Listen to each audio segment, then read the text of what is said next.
Yang lebih sulit diatur sebenarnya dan mempengaruhi berat badan kita, menurut saya itu ada di...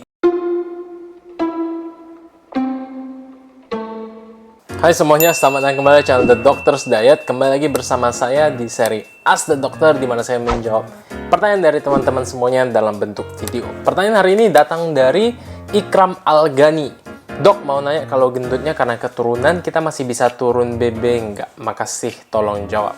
Terima kasih atas pertanyaannya, Mas Ikram. Ini sering banget saya dapat pertanyaannya. Apakah berat badan kita itu diturunkan secara genetik? Dan kalau misalnya iya, apakah keadaan kita yang gendut atau misalnya yang kurus itu masih bisa diubah? Jadi kalau misalnya yang gendut diturunkan berat badannya, kalau misalnya yang kurus apakah masih bisa dinaikkan berat badannya? Berbicara soal genetik, setiap anak itu pasti mewarisi sifat gen dari kedua orang tuanya, dan ekspresi gen ini mempengaruhi seluruh aspek kehidupan dari anak tersebut, mulai dari bentuk fisik sampai ke aspek emosionalnya. Jadi kalau ditanya apakah ada faktor keturunan, faktor genetik berat badan yang diturunkan dari orang tua kepada anak, ya jelas ada.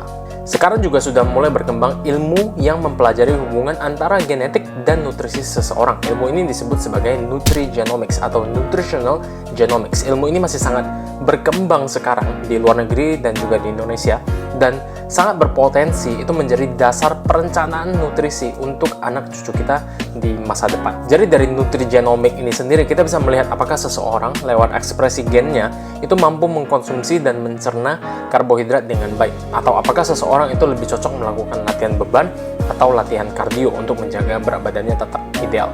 Hal-hal seperti itulah contohnya. Dan semoga di kemudian hari ilmu ini akan terus berkembang. Jadi pengaturan nutrisi manusia itu akan lebih spesifik lagi, lebih baik lagi. Sehingga bukan cuma masalah berat badan aja sebenarnya, tapi juga dalam menjaga sistem imun kita, lalu fungsi-fungsi organ kita lebih baik, atau bahkan sampai memperpanjang usia hidup kita. Kalau di Indonesia sudah ada beberapa perusahaan yang menyediakan jasa pemeriksaan nutrigenomic ini. Kalian tinggal searching aja di Google, itu pasti keluar semuanya kok. Nggak saya sebutin di sini karena malah gak enak kan nantinya. Kecuali kalau misalnya saya diajak kerjasama gitu. Ya kalau misalnya diajak kerjasama ya saya siap-siap aja kok. Siap. Nah, di luar pembahasan mengenai nutrigenomic, pertanyaan lebih mendesak untuk dijawab sebenarnya adalah apakah faktor keturunan ini itu bisa kita kontrol, bisa kita ubah. Jadi kalau misalnya kamu lahir dari dua orang tua yang berat badannya lebih, yang lebih gendut misalnya, dan sekarang kamu juga gendut banget terus mau nurunin berat badan, apakah bisa? Jawaban singkatnya adalah ya bisa, tentu saja. Mau segendut apapun kedua orang tuamu atau sekurus apapun kedua orang tuamu, itu nggak bisa lari juga dari teori termodinamika, dari teori kalori. Kalori masuk sama dengan kalori yang keluar. Kalau kamu makan di bawah kebutuhan kalori, ya berat badanmu akan turun. Begitu juga sebaliknya. Yang lebih sulit diatur sebenarnya dan mempengaruhi berat badan kita, menurut saya itu ada di kebiasaan. Kebiasaan dari keluarga tersebut, lebih spesifiknya.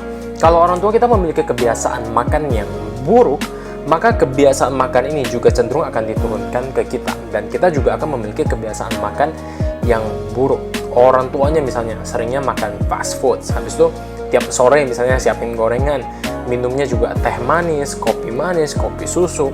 Habis itu kalau malam hari jam 9, jam 10 malam masih merasa lapar, jajanannya tuh kayak martabak, roti bakar, pizza misalnya. Ya, anak-anaknya yang melihat pola makan orang tuanya seperti itu ya bakal ngikut. Karena orang tua kan kalau misalnya mereka beli makanan, saya sendiri ya sebagai orang tua, kalau saya beli makanan kan saya nggak mungkin kayak nolak banget ke anak, kayak kamu nggak boleh makan ini, kamu nggak boleh makan itu, kan nggak mungkin, kasihan kan anaknya.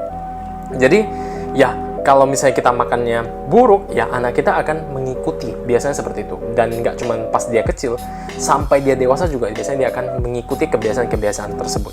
Beda banget kalau misalnya orang tuanya itu doyan makan sayuran, habis itu lebih sering masak sendiri di rumah, proteinnya diatur dengan baik misalnya, habis itu aktivitas fisiknya banyak, sering main di taman, sering jalan-jalan, habis itu olahraganya juga rajin. Nah, anaknya itu biasanya juga pasti akan ngikutin sedikit ya, pasti akan ngikutin lah istilahnya. Dan hal-hal seperti ini itulah yang membentuk kebiasaan kita, yang akhirnya itu terbawa sampai kita dewasa juga nantinya, termasuk juga hal-hal yang buruk yang membentuk sebuah kebiasaan yang kurang baik, yang akhirnya bisa aja terbawa sampai kita dewasa nanti. Dan kalau tidak kita sadari, ya akan kita turunkan nantinya kepada anak cucu kita, dan siklusnya ini tuh terus berulang. Jadi kalau saran saya sih untuk kamu yang nonton video ini sekarang yang kebiasaan makan keluarganya jelek, putusin di kamu. Jadi putus siklusnya itu di kamu sekarang. Mulai perhatiin apa yang kamu makan, apa yang kamu minum. Perhatikan bagaimana kamu bergerak setiap harinya, berjalan lebih banyak, mulai rutin berolahraga. Dan harapannya nanti kita bisa membangun kebiasaan hidup yang sehat, yang kuat, yang bisa kita turunkan ke anak cucu kita nanti. Cucuk sih, cucu, anak cucu kita nanti. Iya, saya ngomong cucuk gitu. Aduh, ya anak cucu. Jadi jawabannya faktor genetik itu mempengaruhi, tapi tidak 100% mempengaruhi semuanya tentang berat badanmu. Masih ada banyak faktor-faktor lain yang dapat mempengaruhi berat badanmu. Mulai dari hal-hal seperti saya bilang tadi, kebiasaan keluarga, kebiasaan dirimu sendiri, sampai ke pola makan, pola aktivitasmu sehari-hari, dan sampai ke mikrobiom dari bakteri-bakteri yang ada di dalam tubuhmu itu juga mempengaruhi berat badanmu seperti apa. Belum lagi faktor-faktor eksternal, faktor-faktor luar seperti misalnya faktor-faktor sosial dari teman-teman atau misalnya dari pasanganmu dan banyak lagi. Itu semua bisa mempengaruhi berat badanmu. Pada akhirnya sih ini saya udah ngomong berkali-kali, udah nggak tahu berapa kali lagi sampai muncrat. Kalau kalian mau mendapatkan badan yang ideal, kalian mau sehat dan kalian mau beraktivitas bebas dengan lincah, yang kalian lakukan adalah mulai bangun kebiasaan hidup sehat, makan yang benar, olahraga teratur. Udah gitu aja, nggak banyak aneh-aneh. Itu aja. Kalau misalnya kalian sekarang masih rokok, stop rokok. Kalau misalnya kalian nge-vape, stop nge-vape. Nge-vape itu bukan alternatif yang baik juga untuk rokok ya sebenarnya ya. Jadi stop. Kalau misalnya kalian punya kebiasaan hidup yang jelek, yang kalian tahu itu buruk, stop. Setelah itu mulai makan yang benar, habis itu mulai olahraga.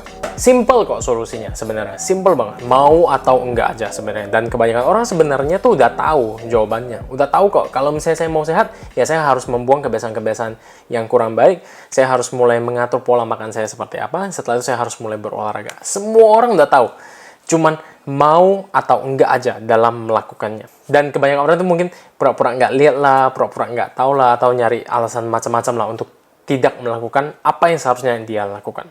Oke? So, gitu aja sih jawaban saya untuk pertanyaanmu, Mas Ikram. Ya, kalau misalnya ada pertanyaan yang lain, boleh tanyakan di kolom komentar di bawah.